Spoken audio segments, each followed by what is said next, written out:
Mr. Beast. Axios reported a few days ago that Mr. Beast is raising $150 million for his business, $1.5 billion valuation. And this is across his whole business. So it includes his main YouTube channel that has 107 million subscribers. It includes his Reacts channel, which has 20 million, his gaming channel, which has 29 million, his Shorts channel. It also includes his businesses that he's launched over the course of the pandemic. Mr.Beast Burger, which now has 1,000 locations, and Feastables, which is going to be doing tens of millions of dollars this year. What do you guys think about this? Is the valuation crazy? Are you all in on Mr. Beast? What do you think? It's not my style. Ooh, this is going to be fun. It's impressive. I mean, the like gonzo style kind of chasing clicks. I get it if you're going to do that. I'd rather educate people. That's just my jam, putting more shit out into the world that's wasting stuff and wasting energy and, you know, wasting planes that he's crashing. He's staging plane crashes, which outraged the internet, where him and his buddies like show up to a crashed plane and have to kind of like figure it out like Lost style and are just like giggle. It's just like guys giggling and cackling. And I wonder what the demographic, the gender breakdown of his audience is, because my guess is that women aren't as excited to watch like guys giggle and like run around and like prank. Like I think that was what was it? Was the show called Pranked? It was like Jimmy O or Jacko or whatever his name was. Sophia, you don't like his content, but do you think you'd invest? Like, do you think it's an interesting business? I would invest because it's not aligned with me. I love hamburgers, but I would want to know more about the meat. I think, again, it's just like there's enough hamburgers out there. There's a great place down the street from me. It's like, is there a need? Is there a need? I think we'll get into that later. Are you not a fan of Disney? I love Disney. Okay, but and Disney, how do you think about Disney differently from what Jimmy's doing? Disney creates worlds. Disney takes people out of their life into a fantasy. I love Disneyland. I had a season pass before COVID. I'm not like a lifer Disneyland so you had type. You had a season pass as an adult. As an adult, yeah, yeah. I will say that I don't think about Disney and Jimmy all that differently. At the end of the day, I think content informs or it entertains, and there's value in entertainment. Now, if everyone was just watching Mr. Beast videos 24 hours a day, I think that would be a huge issue. But yeah, I think it's incredible what he's built. I think that, you know, the valuation of the business, so $1.5 billion, I was working through the numbers, and I think it's probably a little rich. Like, I kind of estimated that he will do like $120 million in revenue this year, and that's based off of, in 2021, he did $54 million across his channels. I looked at how much his channels grew this year, so they went from 64 million followers the middle of last year to 97 million on his main channel middle of this year. So my assumption is he did something like 80 million in revenue on his channels this year, and then I estimated 20 million in Feastables, and then 20 million in Mr.Beast Burger. Supposedly Mr.Beast Burger, they've done 100 million in revenue. That's not being shared with the different locations. So let's just say 120 million in revenue this year across the universe of Beast. He's valuing the business basically at 12 and a half times last 12 months revenue. Just comparing it to public companies, so Netflix trades at 4x right now. Disney trades at 2 or 2.5x. Obviously, I think it needs a premium given it's an earlier stage business. It's growing faster. But I think there's such like a sexiness premium to him. So I think almost like you can't think of it in terms of multiples because the people who are investing aren't thinking in terms of multiples. I mean, I think what Jimmy's built is incredible. I will say I do question his first two businesses, why they were a burger company and a chocolate bar company. And I say this, by the way, as a proud small investor in Feastables. But yeah, I just wonder why those were the two first businesses he launched.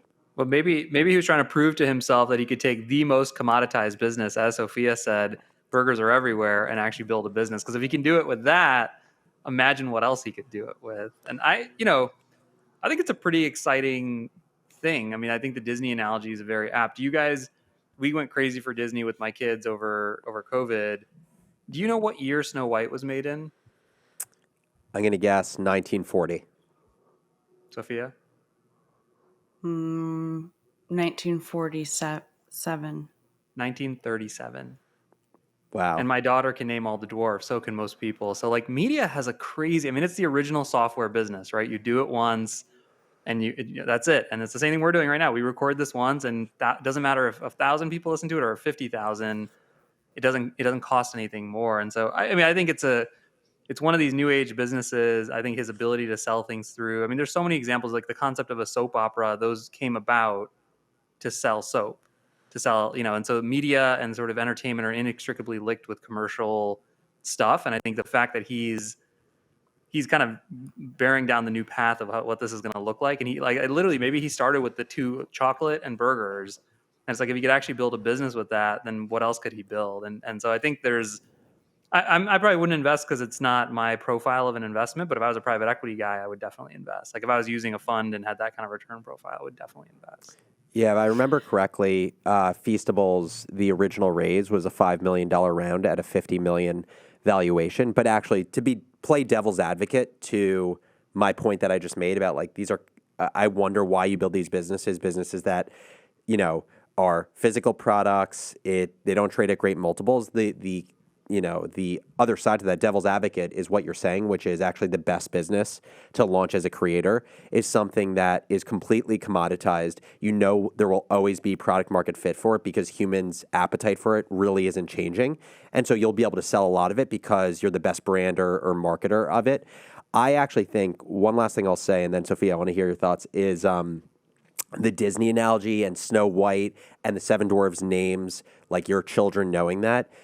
It reminds me of what I think are the biggest risks to Mr.Beast empire right now. I think there's two risks that basically could dethrone him. One is just key man risk. So, like God forbid it happens, but Jimmy getting hit by a bus, like that would obviously be a huge shot to all of these businesses because they are still inextricably linked to him. Now I'm sure they're thinking about how can Feastables, how can Mr. Beast Burger not be so tied to Jimmy? That's the first. And I wouldn't be surprised, by the way, if whoever ends up investing in him, like the lead institutional investor, like takes out an insurance policy or has something related to key man risk related to investing in Mr. Beast. The second risk, which I don't feel like is talked about a lot, and we saw like little bits of this last year, is cancellation risk. And I would actually argue that risk is the most likely risk, not because Jimmy is someone who will get canceled, but I think in the world we live in, that is something that can take down the ship very quickly. We saw that with David Dobrik. And so to me, if I'm Jimmy, I'm thinking about how do I diversify personalities in my business and how do I make personalities timeless? That's the best part of Disney. It's at the end of the day, the best line for people who are in the media business is saying the biggest difference between Disney and my business is Mickey Mouse isn't renegotiating his contracts. And so if they can create personas that live on beyond Jimmy or his group of friends, to me, that's how you create a timeless brand. It's also culture, though. I mean, I would also add that, like, the Imagineers, that's a thing that Disney has. It's like a role that they've created and a system that they've built to churn out more IP and more content. The name of the company is Walt Disney. Walt Disney, it's the guy's name, literally. And I think that he did a wonderful job of actually building the culture of the way to do that on an ongoing basis, well beyond him being gone. He's been dead for, I don't know, 50 or 60 years. So I think that's the other one I would add to that, Alex, is culture and what his way of thinking downloaded into the company's DNA broadly. I think the word key man risk just like kept booming in my head. And I think that is one of the top kind of risks of the business. But he's doing the smartest thing he can, which is diversifying himself and his personality. And he's building enterprise value. So, there is his name is on a lot of these businesses, but he's creating what a lot of businesses don't. A lot of content creators, a lot of media properties. I mean, they have to do licensing and then they have to do licensing per each of their shows. And maybe the show doesn't last and it's such a ton of work. And he's not relying on advertisers. So he's taking himself out of the game where he's not really in control of his revenue and the shifts in the ad industry and the media industry and how sexy what he's doing is to people, who hold the keys to that, specifically on eBay. And he's creating a really smart flywheel across multiple media properties, across physical products, across delivery services, across a hamburger joint. And you can't really argue with success. You guys have converted me a little bit, even though this is not within like my wheelhouse in terms of taste. You can't argue with 10,000 people showing up to the opening of a burger restaurant. Thank you guys so much for watching this episode of The Crazy Ones. If you're an entrepreneur or a builder and want more great startup content, make sure to subscribe on our YouTube channel or wherever you get your podcasts.